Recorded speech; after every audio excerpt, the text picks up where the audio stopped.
अब हम बातचीत करें उससे पहले न्यूज रूम का रुख करते कुछ बड़ी खबर आ रही है।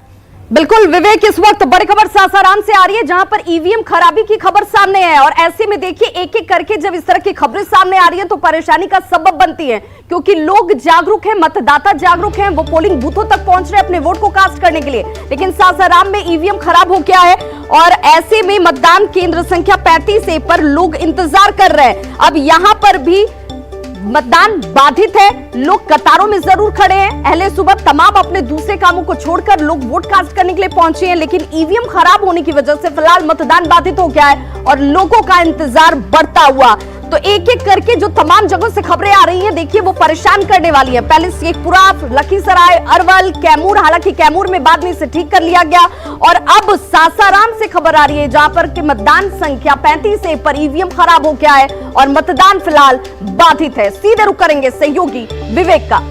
बहुत बहुत शुक्रिया और अब सीधे हम पटना स्टूडियो का भी रुख करेंगे। हमारे साथ जो तीनों मेहमान जुड़ चुके हैं और इस पर चर्चा शुरू होनी चाहिए। बीच बीच में जो खबरें आएंगी अपने दर्शकों तक हम रखते रहेंगे, जो बड़ी खबर आएगी उसके लिए न्यूज रूम चलते रहेंगे। तमाम हमारे सहयोगी फील्ड में मौजूद हैं, एक एक सीट का ध्यान रख रहे हैं और कहां पर वोटिंग सही तरीके से चल रही है, नहीं हो रही है, देर से हो रही है, ईवीएम में खराबी है, ईवीएम को ठीक कर लिया गया है, ये सारी चीजें। लेकिन उस बीच में एक खबर और भी कि नीचे आपने देखा होगा कि व्हाट्सएप नंबर हमने चलाया है, अगर आपने वोट कर दिया है तो उंगली दिखाएं, सेल्फी लें और उसे हम तक पहुंचाएं ताकि हमारी स्क्रीन को और भी कलर हम आपको दिखा सकें और उस कलर से और भी लोग के दिमाग में ये बातें जाएंगी कि आपने वोट कर दिया तो हमें भी वोट करना चाहिए। सबसे पहला सवाल डॉक्टर ध्रुव आप ही से, कई चुनाव आपने देखे हैं, बच्चों को पढ़ाया है, शिक्षा का स्तर देखा है, लेकिन जो 90 के दशक के बाद से जो हमने बदलाव दिए, शैक्षणिक स्तर में सुधार हुआ, पलायन में इधर वृद्धि हो गई, शहरीकरण, एक दिमाग में चीजें गूंजने लगी, लेकिन लोगों ने समझा कि नहीं, ये भी एक विकास का पैमाना हो सकता है।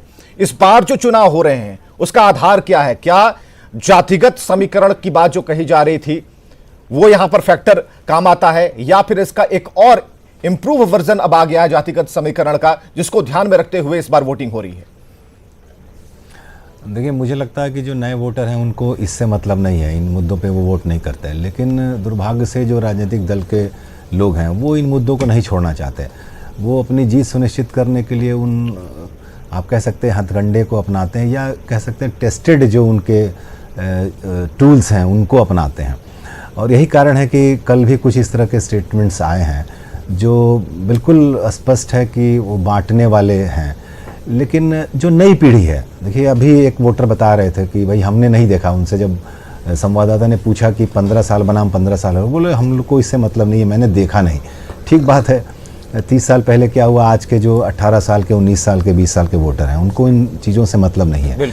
लेकिन फिर भी इन मुद्दों को ध्यान में वो रखें ना रखें, लेकिन जो मतदाता हैं उनको लुभाने के लिए पॉलिटिकल पार्टी इसका इस्तेमाल कर रही है। तो क्या ध्रुव जी ये धारणा खत्म हो गई है जो हम कहते आए हैं कि बेटी और वोट जात में, तो क्या ये बिल्कुल खत्म हो चुका है? क्योंकि बच्चा जब बिहार में पैदा लेता है तो हर जगह तो उससे वो चीजें पूछ ली जाती हैं, जहां भरना होता है वहां भरता है वो, तो ये चीजें निकल नहीं पाती हैं। फिर वो जब आगे बड़ा होता है, उन चीजों को झेलता है, तो ऐसा लगता है कि नहीं, ये चीजें साथ में ही जाएंगी और वो चिता तक जाएंगी। लेकिन चिता तक जाने के बीच में जो चिंतन की अवस्था है वो ये कहती है कि अपना दिमाग भी लगाना चाहिए। तो इस बार विकास विकास विकास ही, या फिर यहां कोई एक इंप्रूव वर्जन, जिसकी बात हम लगातार कर रहे हैं कि कोई इंप्रूव वर्जन है इसका जिस पर अब वोटिंग हो रही है?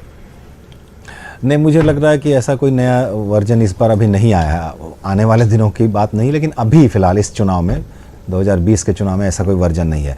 क्योंकि ऐसा कोई वर्जन नहीं आया। हमारे साथ कांग्रेस के अजय कुमार जी। अजय कुमार जी, कैसा लग रहा है इस बार का चुनाव? चुनौती तो सभी के लिए है, वोट देने वालों के लिए भी, चुनाव कराने वालों के लिए भी, आप लोगों के लिए भी विशेष तौर पर, लेकिन इस बार थोड़ा रिलैक्स नजर आ रहे हैं हमें। देखिए, हम लोगों ने अपनी शुरुआत ही की है अपने घोषणा पत्र में जो लिखा है, बोले बिहार बदले सरकार, ये हमारा नारा है और इस बार सरकार बदल रही है। जो नीतीश कुमार के 15 वर्षों की नाकामियां हैं, हम उससे आगे जाकर डेवलपमेंट की बात करेंगे। इस बार का जो मुद्दा है वो जाति से कहीं ऊपर हो चुका है, इसलिए बोले बिहार बदले सरकार। और जो 71 सीटों पे चुनाव अभी निर्वाचन शुरू हुए हैं, वहां पे हम 60 सीटों पे लीड करेंगे। आप देखेंगे कि पिछले जो परिणाम आए हैं उसमें 34 सीटों पे हमारे महागठबंधन के उम्मीदवार हैं।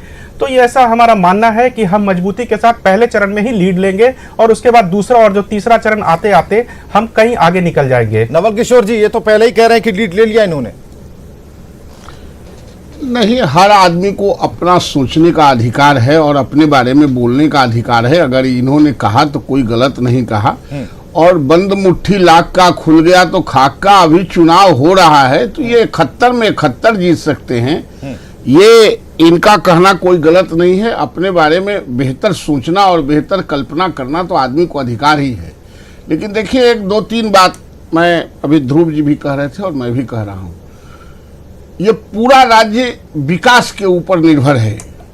जो 15 वर्षों में एनडीए के सरकार ने जो गांवों को सड़कों से जोड़ा, जो गांवों को 24 घंटा में 24 घंटा बिजली दिया है, जो कभी बिजली के बारे में स्वप्न देखा करते थे, जिन गांवों में हर घर में नल के जल मिल रहे हैं, जो कभी कल्पना नहीं था, अकल्पनीय था। हर गांवों में माताओं और बहनों के लिए, बेटियों के लिए शौच के लिए जो प्रताड़ित होती थी, वो शौचालय बने हैं।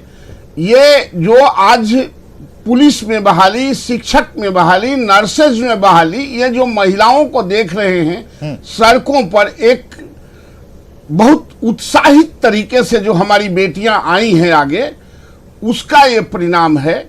और जो हमारी सरकार ने बेटियों को साइकिल योजना, पोशाक योजना, नेपकिन योजना, मुख्यमंत्री सुरक्षा योजना जो दिया है, जो स्कूलों में, गांव के स्कूलों में जो बेटियों की संख्या बढ़ी है, उसके परिणाम